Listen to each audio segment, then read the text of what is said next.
We are.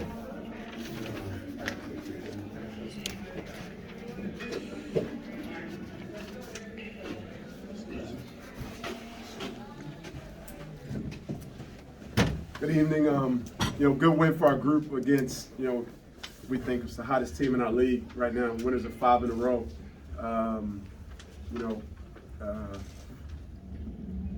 Basketball's a game of runs, and there was a lot of ups and downs in this game, especially.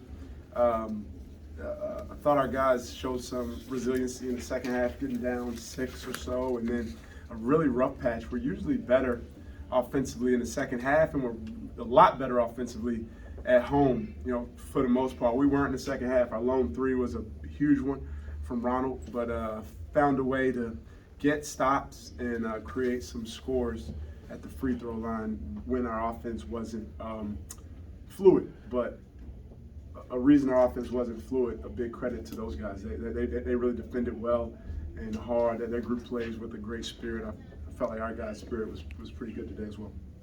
Questions for the student athletes? Josh, 3 in a row now for you guys, but what does that mean to you and the guys in the locker room, especially considering this run has come after what was a really demoralizing loss to Duquesne on the road? What does that mean to you guys here? I mean, we love it. 3-0 is really good, especially this time in February. But honestly, we're just looking at it as one win at a time. Really excited to continue to go 1-0 every day. Excited about today's win. Ronald, congrats on the win tonight. You guys had a little bit of turnover trouble in the first half, yet managed to pull through. What sorts of adjustments did you guys make in the second period? Just focusing on defense, Like you said, we went through a rough patch. Shots wasn't falling. I feel like it snowballs, but just still locking in on defense. Shots gonna fall. We know that. If we get down the other end, we're gonna be fine.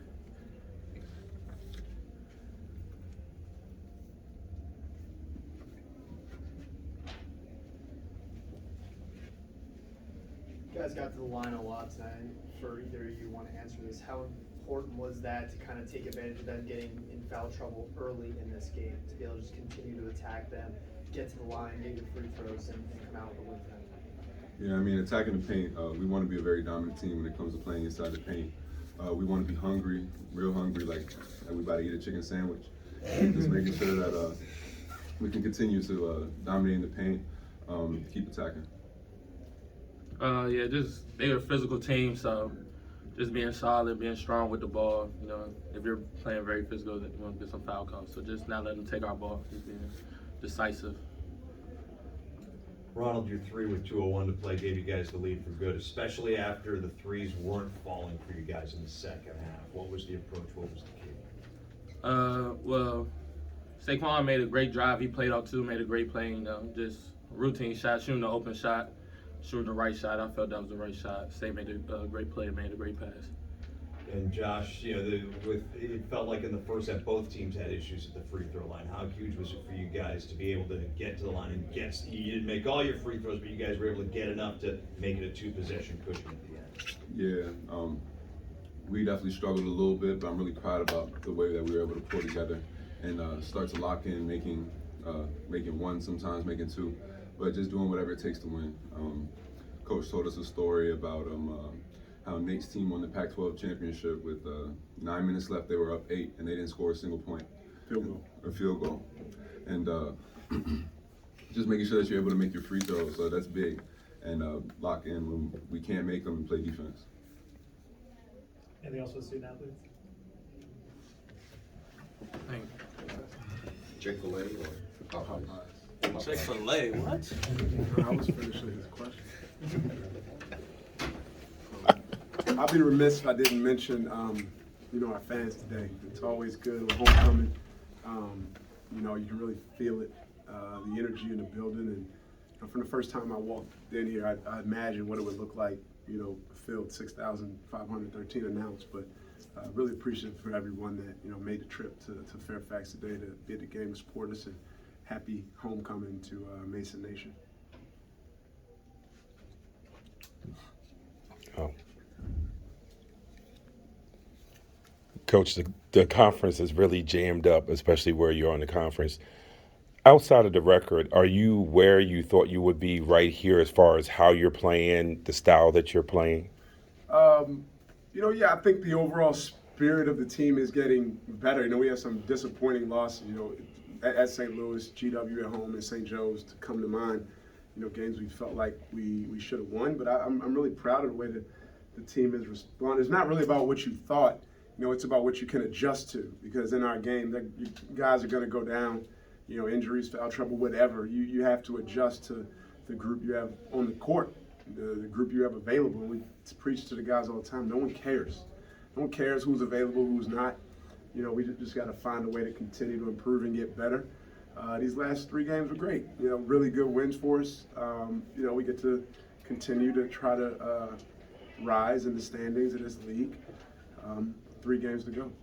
And talk about Ronald's just development over the years. His career started out, he was constantly injured, and I know we're not concerned about individual stat lines, but he was pretty impressive today. Yeah, no, he was great. He's been really good. When he's important to us. We go all the way back to the start of the season. Not having him in the Virgin Islands for 2, it cast Devin Dinkins into a big role.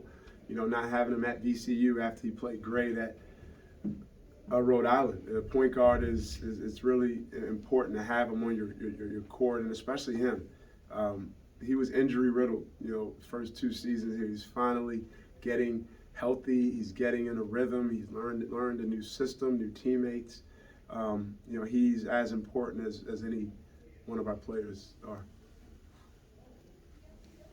Coach, Saquon today played 20-plus minutes. Can you talk about his play? Obviously contributing on defense, grabbing boards. Can you talk a little bit about that? Yeah, he's been coming together. He had a DMP at home. I don't remember who it was against. I got to look. He had a DMP at home, and he's responded really well. Our guys have to show it to me in practice every single day. I can tell a lot from their eyes. I can tell a lot from their mindset, their spirit. And his has been humble and a lot better. He made 2 huge free throws today in the second half. He's improving. He's looking like a senior who's played big-time basketball in the Mountain West. Yeah, so LaSalle, after they kind of struggled for those first 5 minutes, they switched to this real small ball format, going, one of the Drame brothers usually at the 5. You guys seem to struggle with that for a little bit. What are the adjustments that you guys made to the game? I don't think we struggle with it. The Drame brothers are improving. I mean, they're 20-some% 3-point shooters that are now knocking them down. They made 3 threes between them. Umar Gill was a 15% 3-point shooter. He banged a 3. I don't think we struggled at all. We had the lead going at halftime, so we're +1. Coach, might be a pretty vague question, but just wondering, how would you describe the defense of your players in the second period? No, that's not vague at all. It was cool to see the spirit. One, you're not playing defense against no one. You're playing defense against some really good players, and Brantley and Brickus are some very, very, very talented guards. I thought it last year when we played Ashley Howard's team. I thought they were dangerous and very capable. It's kind of cool to see how they've continued to mature in this league, stick with it at the same place. We want to force guys into contested 2-point jump shots, and Brantley made some tough ones. Thank you.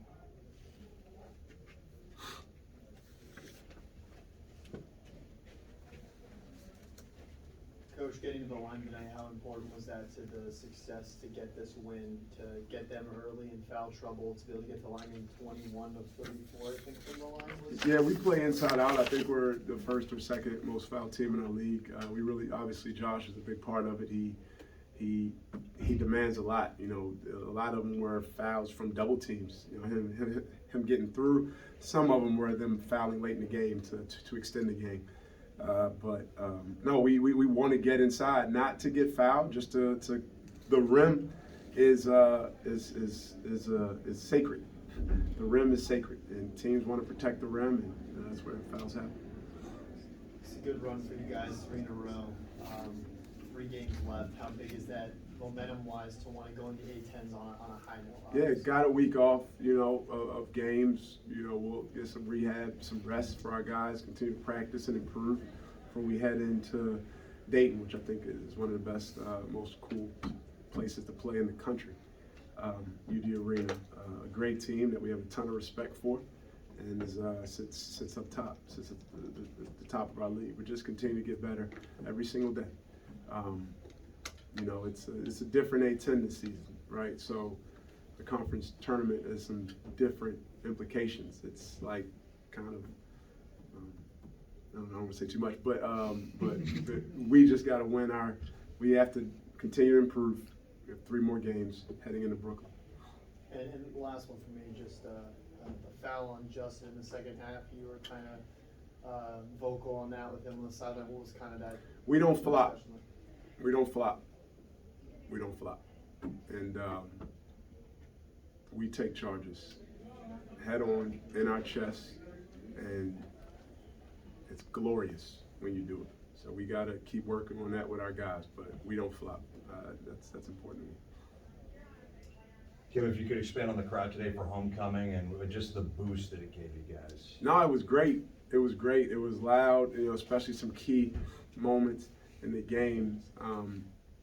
We just got to do something to get our students standing up more, stand up and yell and cheer and scream, sit down during timeouts at halftime. We got to get them standing up.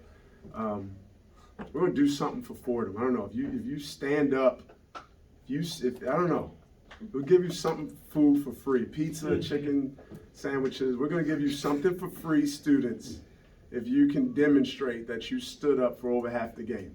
I'm going to figure it out. We'll get it out on our social media channels. We got a week and a half. If you don't sit down in the student section, we'll give you free food after the game. Have you thought about working out the students during the week off? No, right? Orientation. The next freshman class, we're going to have a session. We're going to have a student section session. 25 points for Josh. What did you see that they were trying to do against him, and how did you guys The counter? kid Decor, Mamadou Decore is a really good on-ball defender in the post. You know, and he's big. I thought he played some really good one-on-one defense. Josh got a couple of pokes and a busted lip. But they were good. They guarded him straight up with a good one-on-one defender, and then they sent a double team some. We got some good shots out of there. Justin had one, Coop had one. We just missed them. Devin had a good one. We got some good quality shots. We just didn't hit them. Coach talked about no flops. You guys took 3 charges today, but also I thought the 2 big defensive plays down the stretch. Josh flashing out on one side to stop the drive, and then came across the other, got the block that led to the shot clock violation. And then talk about Saquon's block on the fast break. Yeah. And Ticket got a big one on a Nickelberry 3 was a good block. We wanna be in positions to help. We're gonna scramble, especially late in the game. You know, late in the game when you go to a switching defense, it's because you don't want to be in rotations. But if a dribble drive happens, again, the rim's sacred. You have to protect the rim, which means you have to scramble and fly around and just play hard. LaSalle plays hard. Fordham plays hard. VCU, Dayton, the best teams in this league play hard. That's something we can continue to improve at, is how hard we play. Anything else for Kim? Thanks, guys.